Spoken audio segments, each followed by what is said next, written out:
Do you suffer from pains other than your IBS pains and symptoms, and you're sure they're somehow related, but your doctors say no? Watch this video and find out why you're right and why you should definitely trust your gut on this one. For the most helpful information you'll find about IBS online, subscribe to my channel and hit the bell to make sure that you're notified every Friday when I post a new video. If you're frustrated because you're sure those extra health issues of yours are somehow related to your IBS, but nobody's been able to explain why, by the end of this video, you'll be certain that you can trust that gut instinct of yours. Pun totally intended. I'm Wendy Leung, holistic health and happiness coach, licensed acupuncturist, and powerhouse IBS conqueror. And I know that the most important expert you can trust about your IBS is yourself.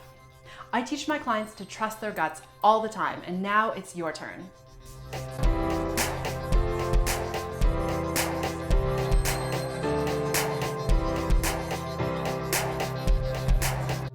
Okay, so we all know the typical IBS pains, the ones related to your digestion. So there's lower symptoms like cramping pain, diarrhea, urgent running to the bathroom diarrhea, loose stool, constipation, alternating constipation diarrhea, so bloated I look like I'm pregnant, I can't be around people smelling gas. And sometimes there's upper symptoms like indigestion, nausea, burping, regurgitation, acid reflux, and sometimes even vomiting.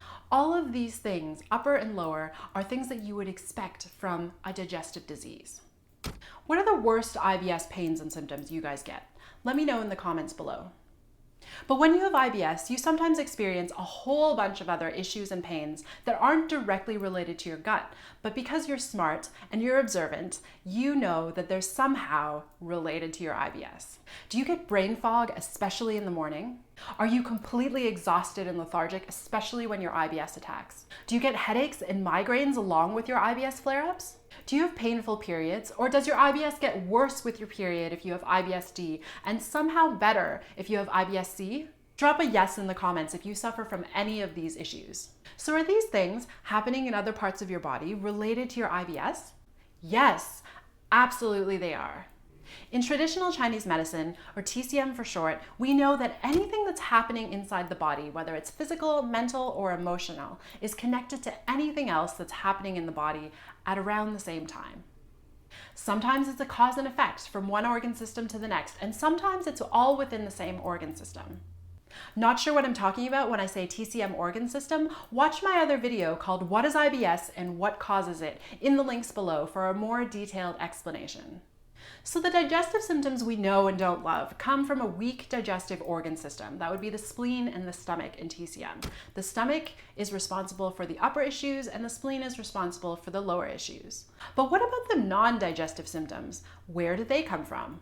If you watched my first video, then you'll know that in TCM, we call IBS liver invading spleen stomach. So some of those symptoms are an angry liver and other of those symptoms are a weak spleen stomach.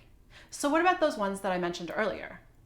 Brain fog, exhaustion, lethargy, and some headaches happen when the spleen and stomach are weak.